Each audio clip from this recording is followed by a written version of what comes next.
அனைவருக்கும் வணக்கம். தெய்வீக பலன்கள் சேனல் சார்பாக தங்களை அன்புடன் வரவேற்கிறோம். இன்று நம் காணொலியில் காண விரும்புவது காஞ்சி காமாட்சி அம்மன் சிறப்புகளை பற்றி இந்த காணொலியில் பார்க்கலாம். வாருங்கள் காணொலிக்கு செல்லலாம். மறக்காமல் ஒரு சப்ஸ்கிரைப் செய்யவும். 108 சிவன் கோவில்களும் 18 வைணவ கோவில்களும் அமைந்துள்ள காஞ்சிபுரம் நகரம் மிகப்பெரிய முக்தி தலங்கள் என்கின்ற போற்றுதலுக்குரிய சிறப்பு பெற்ற 7 தலங்களில் ஒன்றாக இருக்கின்றன. வாரணாசிக்கு அடுத்து புண்ணிய தலமாக விளங்கும் இதை கச்சியப்பதி என்றும் கூறுவர். தேவியின் 51 சக்தி பீடங்கள் இது காமக்கோடி சக்தி பீடம் என்று அழைக்கப்படுகிறது. இந்த பீடம் உலக புகழ் பெற்ற காமாட்சியம்மன் கோவில் மாயையை அகற்றி ஞானம் அருளும் தேவி கிடைக்க பெற்ற ஒரு தொன்மையான சிஸ்தரமாக விளங்குகிறது. இங்கு காமாட்சியம்மன் மகா திரிபுர சுந்தரியாக பூர்ணபிம்ப சுரூபிணி ஸ்வரூபமாக காட்சி தருகிறார்கள். தந்திரி சூடாமணியின்படி இது தேவியின் நாபி விழுந்த சக்தி பீடம் எனவும் மகா சக்தி பீடங்களில் ஒன்று எனவும் கூறப்படுகிறது. இந்த கோவில்களையும் மடித்து பத்மாசனத்தில் மிக கம்பீரமாக ஒரு கையில் கரும்பு வில் மற்றொரு கையில் தாமரை கிளி ஏந்தி அன்ன காமாட்சி கலைமகள் சரஸ்வதி திருமகள் லட்சுமி தனது இரு கண்களாக கொண்டு அமர்ந்திருக்கும் தெய்வீக திருக்கோலம். அந்த கண்களை அந்த கோலத்தை காண கோடான கொண் வேண்டும் என பார்க்கப்படுகிறது. எல்லையில்லா கருணை வடிவம் கொண்ட ராஜராஜேஸ்வரியாக தேவி காட்சியளிக்கிறார்கள். இந்த காஞ்சி என்கின்ற கோவில்களில் நகரத்தின் மைய பகுதியில் 5 நிலைகள் கொண்ட ராஜகோபுரத்துடன் காட்சி தரும் ஆலயத்தில் காயத்ரி மந்திரம் 24 அட்சரங்களையும் 24 தூண்களாக்கிய காயத்ரி மண்டபத்தில் அமைந்த அழகிய பீடத்தில் அமர்ந்து அம்பாள் நித்திய விஸ்வரூப தரிசனம் அளிக்கும் காட்சி கிடைக்காதது எங்குமில்லை. புராண காலத்தில் அம்பாள் இந்த சிஸ்தரத்திற்கு வந்த கதைதான் சில இருக்கின்றன. பல வரங்களை பெற்று அனைவரையும் மிகவும் துன்புறுத்தி வந்த பண்டகாசுரன் எனும் வலிமை மிக்க அசுரனை சம்ஹாரம் செய்து அதன் தலைப்பகுதி மிகவும் ஆக்ரோஷமாக வந்து அதை கண்டு அனைவரும் பீதியில் உறைய பின்பு சாந்தமாகி பிரதியட்சம் தந்த ஒரு அற்புதமான கோவில்தான் இது. அந்த கொரிய அரக்கனை வதம் செய்த நிகழ்வு ஆலயத்தின் வளாகத்துள்ள விஜயஸ்தம்பம் காண்பிக்கிறது. உக்கிரம் நிறைந்த அம்மனை சௌமியமான காமாட்சியாக ஆதிசங்கரர் சாந்தப்படுத்துகிறார். இது ஒரு காலத்தில் காமகோட்ட நாயகி சன்னதி எனப்பட்டது. அம்பாள் சன்னதிக்கு எதிரே ஆதிசங்கர் பகவத பதால் ஸ்ரீ சக்கரத்தை பிரதிஷ்டை செய்துள்ளார். காஞ்சி மகா பெரியவர் தாமராமல் வந்து தரிசனம் செய்யும் தலமாக இது இருக்கிறது.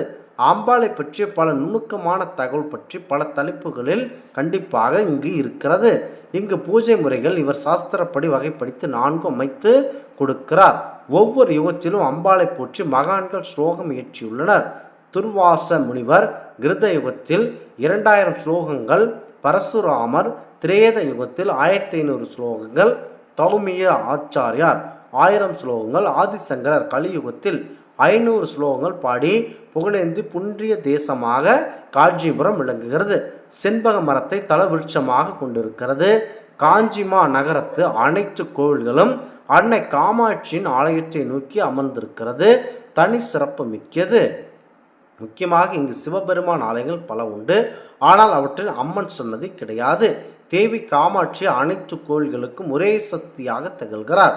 இங்கு எந்த கோவிலில் திருவிழா நடந்தாலும் அதன் உற்சவர் தனது கோவிலை சுற்றுவதை சுற்றி தவிர்த்து தேவி காமாட்சியம்மன் கோவிலை சுற்றி மனம் வருவர்.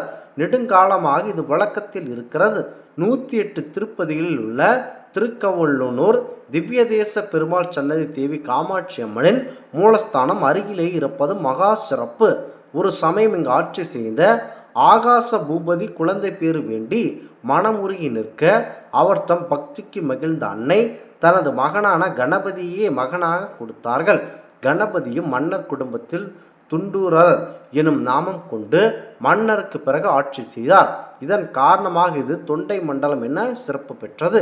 இந்த துண்டி மகாராஜாவின் வணங்கிய நிலையில் தேவி காமாட்சியம்மன் எதிர்ச்சன்னதில் காட்சி தருகிறார். விஷ்ணு, பிரம்மா, ருத்ரன், ஈஸ்வரன், சதாசிவன் ஆகிய பஞ்ச பிரமாக்களை தனக்கு ஆசனமாக கொண்டு 4 கைகளுடன் காட்சி தருகிறாள் அம்மன் காமாட்சியம்மன். கருவறைக்குள் மூல விக்கிரகத்திற்கு அருகே ஒற்றை காலில் தவம் செய்யும் நிலையில் தேவி அம்மனின் காட்சி உள்ளது. ஞான சரஸ்வதி, லக்ஷ்மி, அரூபலக்ஷ்மி, ஷியாமலா, வராகி, அன்னபூர்ணி, அர்த்தநாரீஸ்வரர், தர்மசாஸ்தா, துர்வாசர், ஆதிசங்கரர் ஆகியோரது சன்னதிகள் இவ்வாலயத்தில் இருக்கின்றன. முக்கியமாக ஆர்யாத்து விக்சி எனப்படும் லலிதாதாஸ் நவரத்னா என்ற நூலை இயற்றிய துர்வாசர் சிறந்த தீவிர தேவி பக்தர். அம்மன் முதலில் இவருக்கே காட்சி தந்தாராம். இவரே இப்போதுள்ள அம்மனின் மூல விக்கிரகத்தை பிரதிஷ்டை செய்தார் என்பர். அம்மன் எதிரில் உள்ள அம்மனின் உக்கிர சக்தியை அருளும் சக்தியாக மாற்றிய ஸ்ரீ சக்கரம் ஆதிசங்கரால் பிரதிஷ்டை செய்யப்பட்டுள்ளது. இங்கு காமக்கோடி காமாட்சி, தபஸ் காமாட்சி, பங்காரு காமாட்சி, அஞ்சனை காமாட்சி, உற்சவ காமாட்சி என 5 காமாட்சிகள் உள்ளன. காம எனும் 51 அட்சரங்களை பார்வையாளராக கொண்டவர் காமாட்சியம்மன். கா என்பது சரஸ்வதி, மா என்பது மகேஸ்வரி, ஷி என்றால் லட்சுமி. ஆகவே மூன்று தேவிகளும் இணைந்ததே அருள்மிகு காமாட்சியம்மன். இவர் 5 திருநாமங்கள்: சக்தி பேதம் 3, சிவபேதம் 2, விஷ்ணு பேதம் 1, 6 வகை பேதங்களும் கொண்டவர். இவரை வழிபட்ட ஐஸ்வர்யம் மிகுந்த நிம்மதியான ஒரு நல்ல வாழ்வு கிடைக்கும். குழந்தை வரம் வேண்டி இங்கு வருபவர்கள் உங்கள் சந்தான ஸ்தம்ப வணங்கி புத்திர பாகியம் பெற வேண்டிக் கொள்வார்கள்.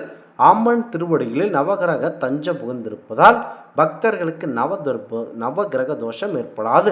முக்தி அளித்திடும் ஒரு சேஸ்திரமாக இது விளங்குகிறது. அருள்மிகு அம்மனை வேத வியாசர் பிரதிஷ்டை செய்து இப்போது தங்க விமானம் அமைக்கப்பட்டு அங்கு அம்மாள் அமர்ந்திருக்கிறார். ஆதிசங்கரர் புகழ்பெற்ற ஆனந்த லஹரி இங்குதான் உருவானது என்கிறது தேவஸ்தானம். காஞ்சியில் அனைத்து சிவன் கோயில்களும் மையமாக கொண்டு இங்கு ஒரே சக்தி ஆலயமாக இருக்கிறது. மிக முக்கியமாக ஆடி திருவிழா, ஆவணி மாத சஷ்டி, அதாவது ஆவணி மாதத்தில் விளங்கும் முக்கியமாக இங்கு முருகனை வழிபடுகிறார்கள். மகா பெரியவர் தமது அருள் உரையில் மாயை காரணம் பிரம்மசக்தி காமாட்சி, அவளை ஞானம் அருள்பவள், மாயையிலிருந்து விடுவிக்க நல்ல கருணையும் அவளிடம் பூர்ணமாக உள்ளது என கூறி பெருமிதம் பெறுவார்கள். இவருக்கு மகாதேவி, திரிபுர சுந்தரி, ராஜராஜேஸ்வரி, காமேஸ்வரி, லலிதா, ஸ்ரீ சக்கரநாயகி போன்ற திருப்பெயர்கள் உண்டு. நாம் அன்னை மனதார வேண்டி வணங்கி வளம் பெற வேண்டும். மிக முக்கியமாக என்னவென்றால், காமாட்சி அம்மனை வேண்டி எதை வேண்டி வெளிப்பட்டாலும் அம்மனின் அருளால் அனைத்து நமக்கு கிடைக்கும் என்பது ஐதீகமாகும்.